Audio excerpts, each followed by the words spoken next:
Hello friends, कैसे हैं आप सभी लोग। स्वागत है आपका ट्यूशन टाइम एकेडमी पर।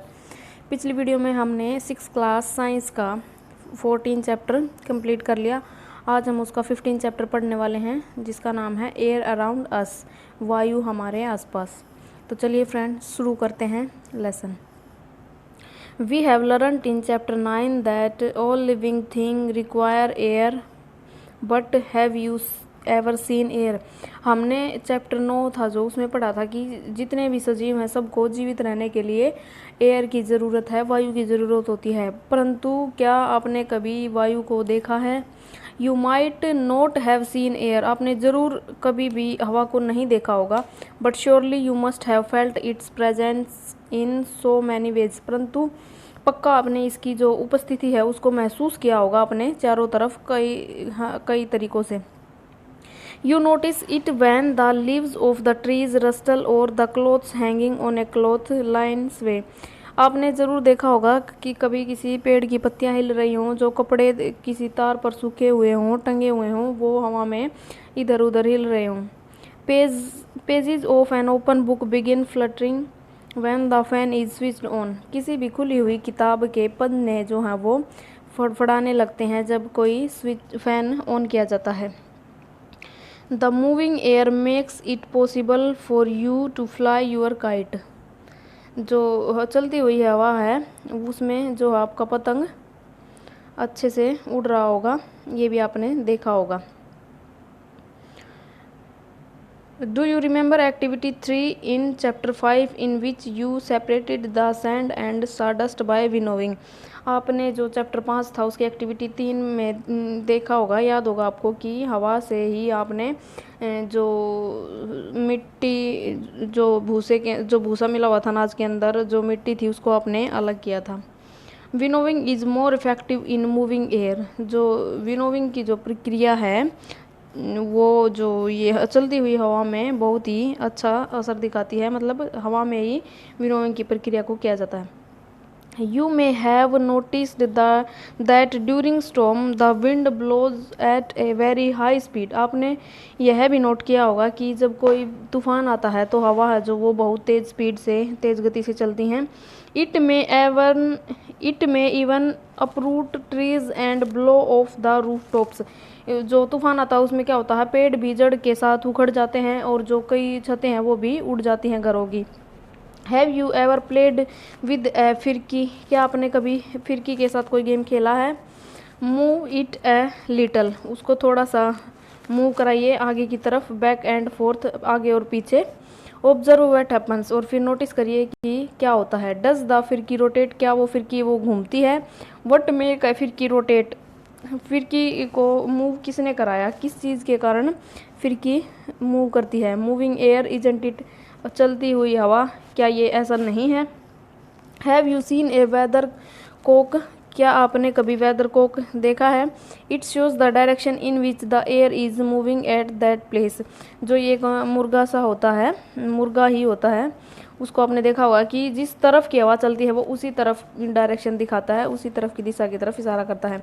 Is air present everywhere around us, क्या हमारे चारों तरफ हर जगह पर हवा उपस्थित है। क्लोज यूर फिस्ट, अपनी मुट्ठी बंद कीजिए। What do you have in it, इसके अंदर, मुट्ठी के अंदर क्या है। नथिंग, कुछ भी नहीं। Try the following activity to find out, आपको ये एक्टिविटी करनी है पता लगाने के लिए। Activity 2, take an empty open बोतल, आपको खाली खुली हुई बोतल लेनी है। इज़ इट रियली एम्प्टी और does it have something inside, क्या ये बिल्कुल सच में बिल्कुल खाली है या इसके अंदर कुछ है। टर्न इट, इसको घुमाइए अपसाइड डाउन, नीचे की तरफ। Is something inside it now, क्या उसके अंदर अब भी कुछ है। Now dip the open mouth of the bottle into the bucket filled with water as shown in figure 15.4। जैसा कि 15.4 में दिखाया गया है, आपको क्या करना है, उसके मुंह को किसी भरी हुई पानी की बाल्टी में डुबोना है। ऑब्जर्व द बोटल, अब बोतल को देखिए। Does water enter the bottle, क्या पानी है वो बोतल के अंदर चला गया, बोतल के अंदर। Now tilt the bottle slightly, अब उसको थोड़ा सा टेढ़ा कीजिए। Does the water now enter the bottle, क्या अब पानी बोतल के अंदर जा पाता है। Do you see bubbles coming out of the bottle और हियर एनी बबली साउंड, क्या आपने देखा कि कुछ बुलबुले पानी के बोतल से बाहर आ रहे हैं और कोई बुलबुलों की आवाज़ आ रही है। Can you now gas what was in the बोतल? क्या अब आप अनुमान लगा सकते हैं कि बोतल के अंदर क्या था?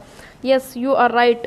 हाँ आप बिल्कुल सही हैं। इट इज़ एयर, यह हवा है। That was present in the बोतल, जो बोतल के अंदर उपस्थित है। द बोतल was not empty at all, बोतल खाली नहीं थी। In fact it was filled completely with air even when U turn it upside down, यह बिल्कुल हवा के भरी हुई थी। ये जब भी भरी हुई थी जब आपने उसको नीचे की तरफ झुकाया था। That is why you notice that water does not enter the bottle when it is pushed in an inverted position. जब आपने इसको उल्टा करके पानी के अंदर धक्का दिया था तो इसी के कारण उसके अंदर पानी नहीं जा पा रहा था। As there was no space for air to escape, क्योंकि हवा को निकलने के लिए कोई भी स्थान नहीं मिल रहा था। When the bottle was tilted, जब बोतल को टेढ़ा किया गया, the air was able to come out in the form of bubble, तो जो हवा है वो बुलबुलों के उसमें बुलबुले बनकर हवा के बाहर निकल गई, हवा बाहर निकल गई बुलबुले बनकर। And water filled up the empty space that the air has occupied, जो हवा ने जो स्थान घेर रखा था फिर वो हवा निकलने के बाद उसके अंदर उस जगह पर पानी घुस गया। This activity shows that air occupies space, इस एक्टिविटी से यह क्रियाकलाप यह दर्शाता है कि हवा स्थान घेरती है। It fills all the space in the बोतल, वह हवा जो है सारा स्थान घेरे हुए थी बोतल के अंदर। It is present everywhere around us, हवा जो है हमारे चारों तरफ हमेशा उपस्थित रहती है। एयर हैज़ नो कलर, हवा का कोई रंग नहीं होता। And no one can see through it, और कोई भी इसको देख नहीं सकता। सॉरी ये लिखा हुआ है and one can see through it, और एक जो भी कोई इसके अंदर से बिल्कुल देख सकता है कोई भी हवा के अंदर से, क्योंकि इट इज़ ट्रांसपेरेंट, क्योंकि यह पारदर्शी होती है, ट्रांसपेरेंट होती है। Our earth is surrounded by a thin layer of air, जो पृथ्वी है वो हवा की छोटी छोटी हवा के परतें होती हैं पृथ्वी के अंदर। This layer extends up to many kilometre above the surface of the earth and is called atmosphere, जो हवा है ये फैली हुई है काफ़ी कई किलोमीटर तक सरफेस से, जो अर्थ का सरफेस है उससे से ऊपर, जिसको एटमॉस्फेयर कहा जाता है। एटमॉस्फेयर आपको पता ही होगा, एटमॉस्फेयर जो हमारे चारों तरफ का जो वातावरण है उसी को एटमॉस्फेयर बोला जाता है। As we move higher in the atmosphere, जब हम वातावरण में आसमान में ऊपर की तरफ जाते हैं, द एयर गेट्स रेयर, हवा कम होती जाती है। रेयर का मतलब है कम। Now can you think mountaineers carry oxygen cylinder with them, क्या आप सोच सकते हैं कि जो पर्वतों की चढ़ाई करने वाले होते हैं वो अपने साथ ऑक्सीजन के सिलेंडर रखते हैं। व्हील क्लाइंबिंग हाई माउंटेन्स, जब वो ऊंचे पर्वतों पर चढ़ते हैं। What is air made up of, हवा किस चीज़ की बनी होती है। Until the 18th century people thought that air was just one substance, जब 18वीं शताब्दी से पहले लोग सोचते थे कि हवा सिर्फ एक पदार्थ है। Experiments have proved that it is really not so, जो क्रियाकलाप हैं उन्होंने यह सिद्ध किया कि ऐसा कुछ नहीं है। Air is a mixture of many gases, जो हवा है वो कई गैसों का मिश्रण है। What kind of a mixture is it, किस तरह का मिश्रण है। Let us find out about some of the major component of this mixture one by one, आइए हम पता लगाते हैं ये जो मिक्सर होते हैं उनके जो कंपोनेंट हैं, घटक हैं, एक एक करके।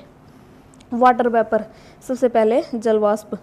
We have learned earlier that air contains water vapour, हम पहले भी पढ़ चुके हैं कि हवा के अंदर जलवाष्प होते हैं। वी ऑल्सो सा दैट, हमने देखा है when air comes in contact with A cool surface, जब हवा किसी ठंडे सतह के कॉन्टैक्ट में आती है, it condense and drop of water appear, तो वह कंडेंस मतलब संघनन हो जाती है और जो पानी के जो हवा के अंदर जो जलवाष्प होते हैं वो फिर पानी में बदलकर दिखाई देने लगते हैं। The presence of water vapour in air is important for the water cycle in nature, जो हवा के अंदर जो जलवाष्प होते हैं वो बहुत ही ज़रूरी हैं जल चक्कर के लिए, प्रकृति में जल चक्कर के लिए बहुत ज़रूरी है।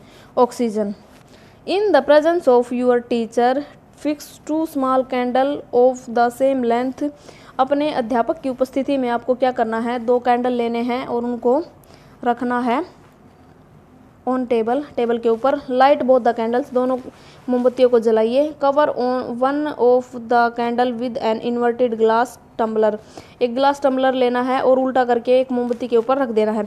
Observe both the candles carefully, और अब दोनों मोमबत्तियों को ध्यानपूर्वक देखिए। Do both the candles continue to burn और गो ऑफ, क्या दोनों मोमबत्तियाँ जल रही हैं या फिर बंद हो गई। You must have observed that the candle covered with glass tumbler got extinguished after some time, आप देखेंगे कि जो मोमबत्ती आपने गिलास से ढकी थी वो थोड़ी देर बाद बुझ जाती है। whereas the other candle continued burning, परंतु जो दूसरी बिना ढकी हुई मोमबत्ती है वो अब तक जल रही है। what can be the reason for this, इसका क्या कारण हो सकता है। think about it, सोचिए इसके बारे में। It seems that the candle got extinguished because the component inside of the glass tumbler which supporting burning is limited.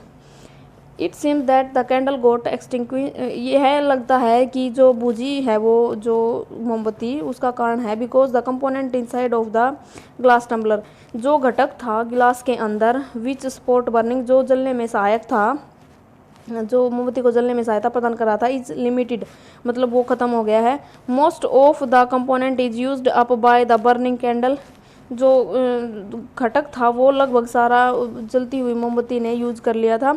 How ever the other candle is getting continued supply of air, लेकिन जो दूसरी मोमबत्ती है उसको लगातार oxygen मिल रही थी, मतलब हवा मिल रही थी उसको लगातार। दिस कंपोनेंट ऑफ एयर, तो हवा का यह घटक विच सपोर्ट बर्निंग, जो जलने में सहायता करता है, इज नोन एज ऑक्सीजन, वह ऑक्सीजन कहलाता है।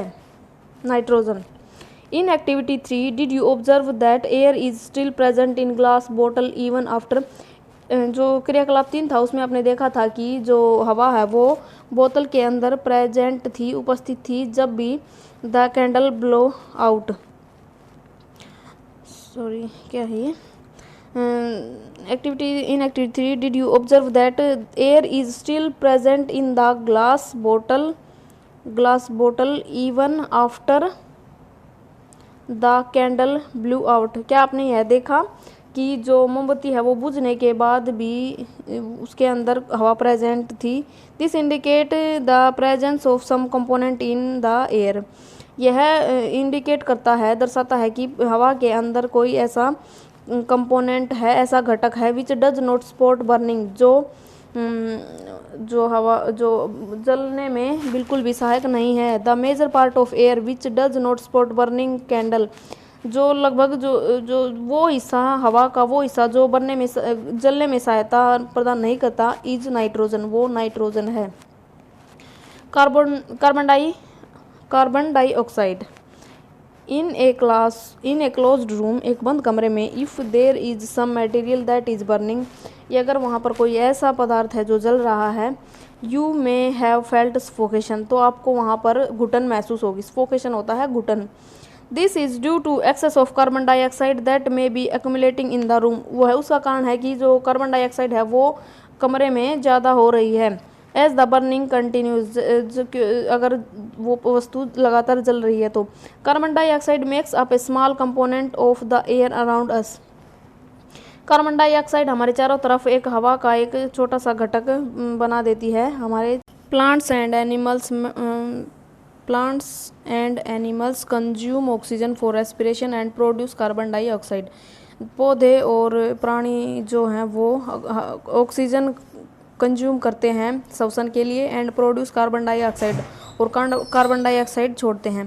Plant and animal matter also consumes oxygen on burning and produce mainly carbon dioxide and a few other gases, जो प्लांट्स एंड एनिमल मैटर होते हैं ऑल्सो कंज्यूम ऑक्सीजन कंज्यूम करते हैं on burning, जलते time, and produce mainly carbon dioxide and a few other gases, और लगभग जो carbon dioxide छोड़ते हैं और कुछ और भी गैसें होती हैं जो जलते टाइम छोड़ते हैं। It is advisable not to burn dry leaves and discard remains of the crop which pollute our surroundings, यह सलाह दी जाती है कि जो सूखे पत्ते होते हैं और जो हम फसलों से जो भूसा रह जाता है उसको जलाना नहीं चाहिए, क्योंकि उससे आसपास का वातावरण बहुत ज़्यादा प्रदूषित होता है। Dust and smoke. The burning of fuel also produce smoke. जो भी ईंधन जलता है उससे धुआं निकलता है। Smoke contains a few gases and fine dust particles and is often harmful. जो स्मोक होता है उसके अंदर कई गैसें होती हैं जो धुआं होता है, और कुछ छोटे छोटे धूल के कण होते हैं जो हमेशा हानिकारक होते हैं। That is why you see long chimney in factories. इसीलिए आपने देखा है लंबी लंबी चिमनियाँ फैक्ट्रियों में लगी होती हैं। This take the harmful smoke and gases away from our nose. चिमनियाँ जो हैं वो जो हानिकारक धुआं है उसको हमारी नाक से काफ़ी ऊपर ले जाती हैं। But bring it closer to the bird flying up in the sky. परंतु जो बर्ड होते हैं जो हवा में ऊपर उड़ते हैं उनके थोड़ा नज़दीक ही पहुंच जाता है वो धुआं। Dust particle are always present in air. जो धूल के छोटे छोटे कण होते हैं वो हवा में हमेशा प्रेजेंट होते हैं। तो फ्रेंड्स चलिए आज इतना ही पढ़ते हैं, बाकी चैप्टर कल की वीडियो में कंप्लीट करेंगे। मिलते हैं नेक्स्ट वीडियो में, तब तक के लिए आप इसको अच्छे से पढ़िए और समझिए। वीडियो पसंद आए तो वीडियो को लाइक करें, शेयर करें, चैनल को सब्सक्राइब करें। चैनल का लिंक आपको डिस्क्रिप्शन बॉक्स में मिलेगा। मिलते हैं नेक्स्ट वीडियो में, तब तक के लिए थैंक यू।